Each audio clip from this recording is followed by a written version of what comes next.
आप देख रहे हैं विराज में विराजित हुए, लेकिन हमारी तो सदियों से आदत पड़ी हुई है, गुलामी की आदत पड़ी हुई है, शोषण की सहने की आदत पड़ी हुई है। इसलिए हम करेंगे वही जो हमने शुरू से सीखा है। साथ ही हमारे वक्ताओं ने भी कुछ कोई भाषण शुरू करने से पहले कहा कि हमारे बाहर से पधारे हुए मेहमान, मैं इस चीज को नकारता हूं। क्या डॉक्टर मीणा पाकिस्तान से आए? क्या महावीर जी गुजर अफगानिस्तान से आए? क्या दिनेश जी पांडर इंग्लैंड से आए? हम इस देश के निवासी, हम इस देश की मूल जड़ है, हम सब साथ हैं, हम सब भाई हैं। सबसे पहले तो कहना ये छोड़ना चाहिए हमें कि हम बाहर के नहीं है, ये हमारे मेहमान हो सकते हैं, लेकिन बाहर का कहना हमें खुद को छोड़ना होगा, तब दूसरे जाके छोड़ेंगे। मैं हमारे समाज में जन्मे महापुरुषों को सत नमन करता हूं। साथ ही हमारे बीच में दिनेश जी पांडोर, अमित जी खराड़ी, महावीर जी गुजर साहब, डॉक्टर राम मीणा, जरगा विकास ट्रस्ट के अध्यक्ष महोदय रतन जी मेघवाल साहब एवं समस्त माताएं बहनें और मेरे युवा साथियों को मैं नमन करता हूं, प्रणाम करता हूं। मैं अपनी बात शुरू करने से पहले एक बात बता देना चाहता हूं आप सभी को कि महावीर जी गुजर, जो एक टेम्पलेट में मैंने इनका नाम और फोटो देखा था, तो मैंने किसी मेरे परिचित से पूछा था कि महावीर जी गुजर कौन है, क्योंकि अपने पास के ये भिलवाड़ा के, तो मैंने किसी अपने खास से पूछा था, तो उन्होंने मेरे को एक जवाब दिया, बहुत अच्छा लगा। और आज मैं किसी काम से यहाँ उपस्थित होने वाला नहीं था, लेकिन सबसे बड़ा कारण था महावीर जी गुजर के, उनको मुझे सुनना था। आपके लिए कहा कि ये बहुजन विचारधारा के बहुत ही अच्छे व्यक्तित्व के धनी है, तो मैंने कहा आज उनको सुनना है, इसलिए मैं अपना दूसरा काम छोड़कर मैं आज आपके बीच में यहाँ उपस्थित हुआ हूँ। वैसे मैं हर प्रोग्राम में उपस्थित होता हूँ, लेकिन आज किसी वजह से मैं नहीं आ पाता, लेकिन आपकी वजह से मैंने वो सारा काम छोड़कर आज मैं यहाँ उपस्थित हुआ हूँ। मैं भाई साहब को भी धन्यवाद देता हूँ कि आपने भिलवाड़ा से समय निकालकर इस समाज के लिए यहाँ पधारे, उसके लिए बहुत बहुत धन्यवाद आपका। साथ ही हमारे वक्ताओं ने सारी चीजें आपको बताई दी है।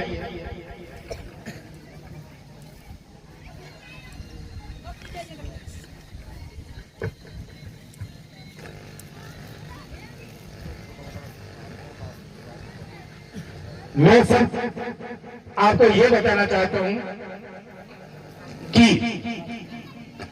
आप लोगों ने पिछले चुनाव में कुंभलगढ़ में 9000 वोट की जो आपने संख्या बढ़ाई थी, आप ही सोच रहे हो कि वोट तो आए नहीं, हमारे 9000 है, इतने लोग हमारे साथ थे, इतने दो लोग दूर थे, वो लोग हमारे साथ थे, वो नहीं थे।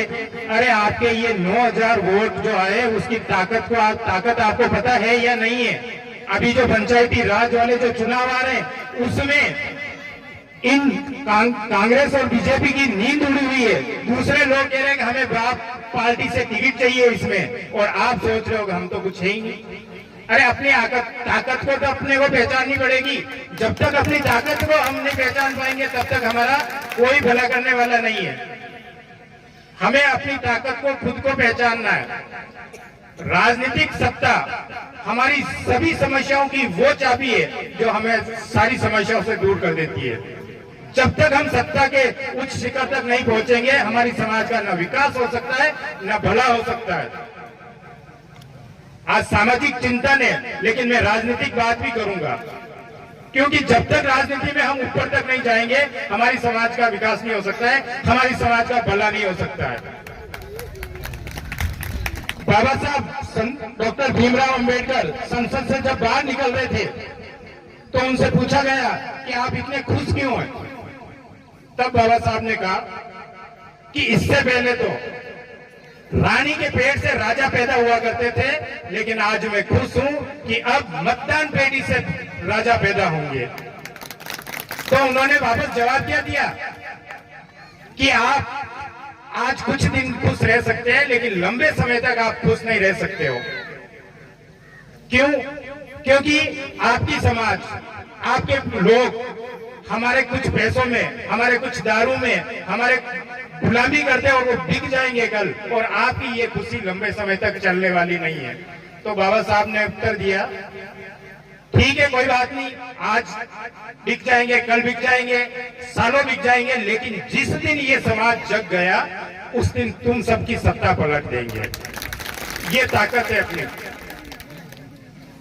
हम संख्या बल में, लेकिन अपनी संख्या का एहसास ही नहीं करवाते हैं। हम अपनी एकता का परिचय भी नहीं देते हैं। हम अब अलग अलग बिखरे हुए हैं। कौन है कि ये मेघवाल है, कौन है कि ये भील है, कौन है कि ये गराशा है, कौन है कि ये मीणा है, कौन है ये गुजर है। हमारे बीच में आपको सबसे बड़ी खुशी होनी चाहिए, हमारे बीच में आज गुजर समाज के हमारे बीच में विराजमान है, ढेरू सिंह के हमारे बीच में विराजमान है। तो धीरे धीरे हमारे लोग हमारे साथ जुड़ेंगे। लेकिन हमारे को भड़काने का काम कौन कर रहे हैं? हमारे आका कर रहे हैं, जिनकी हम गुलामी कर रहे हैं। मैं मेरे ऊपर भी ले लेता हूं, आप सभी के ऊपर भी ले लेता हूं। मैं कोई दूध का दूल्हा नहीं हूं, लेकिन हम गुलामी कर रहे हैं हमारे आकाओं की। वो कहते हैं कि बटन कहां दबाना है, वोट किसे देना है, उसे हम वोट देते हैं।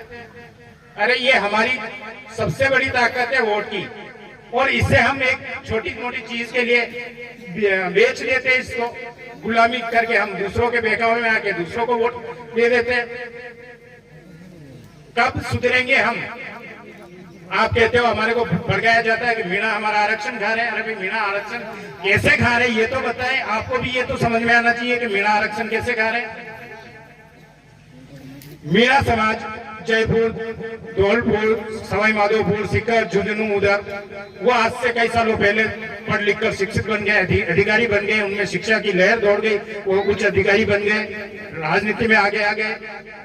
तो वो पढ़े लिखे तब जाके उन्होंने आरक्षण का फायदा लिया। अगर वो भी हमारे जैसे ही रहते हैं, पढ़ते लिखते नहीं, तो हमारा जो 12% आरक्षण है, 16%, 17% आरक्षण जो भी है, वो धरा का धरा रह जाता। हम तो फायदा वैसे ही नहीं ले पाते।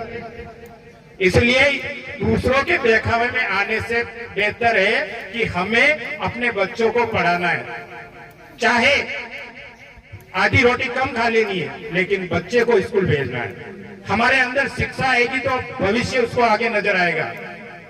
नहीं तो मैं पत्थर डाल रहा हूं, मैं बकरियां चरा रहा हूं, तो मेरा बेटा भी वही काम करेगा, वो कोई अलग से काम नहीं करेगा।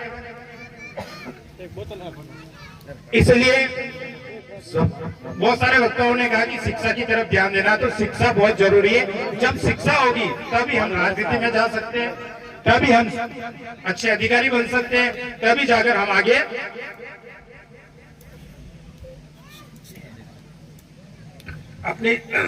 अपने समाज का विकास कर सकते हैं।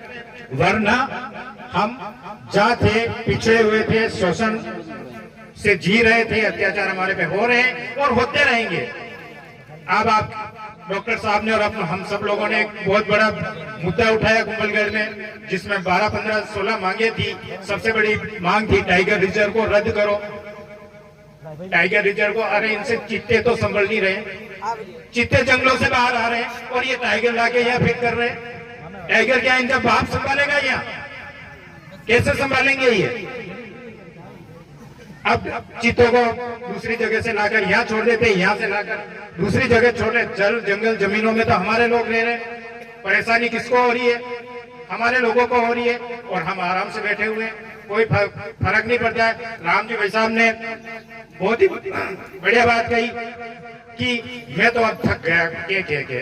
वास्तव में उन्होंने मेहनत की है, समाज को जागृत करने की कोशिश की है, इसलिए उनको दर्द हुआ दिल में। तो उन्होंने कहा कि मैं तो ये कह के थक गया, समाज को जागृत करते करते थक गया, अब मेरे से नहीं हो पाता ये काम। क्योंकि उनको दिल में कहीं ना कहीं ठेस लगी है कि इतना करने के बाद भी, चुनाव में भी इतना दौड़े, इतनी मेहनत की और डॉक्टर साहब के 9000 वोट आए, तो कहीं ना कहीं दिल को ठेस पहुंचती है। लेकिन हमें अब सारी चीजों को दूर छोड़कर एससी, एसटी और ओबीसी को, माइनॉरिटी को एक होकर अपने आगे का भविष्य सोचना है। मैं ज्यादा नहीं बोलकर अपने बात को यही विराम देता हूं। और एक बात जरूर कह देना चाहता हूं कि पंचायती राज चुनाव आगे आने वाले हैं। अब आपको लोग पूछने लग गए हैं, अपनी ताकत को कम मत करना। आप लोग, समाज आपके पास है, समाज आपको पूछ रही है इसलिए इस ताकत को बनाए रखना और अपनी समाज को जोड़े रखना। जय जौहर, जय भीम।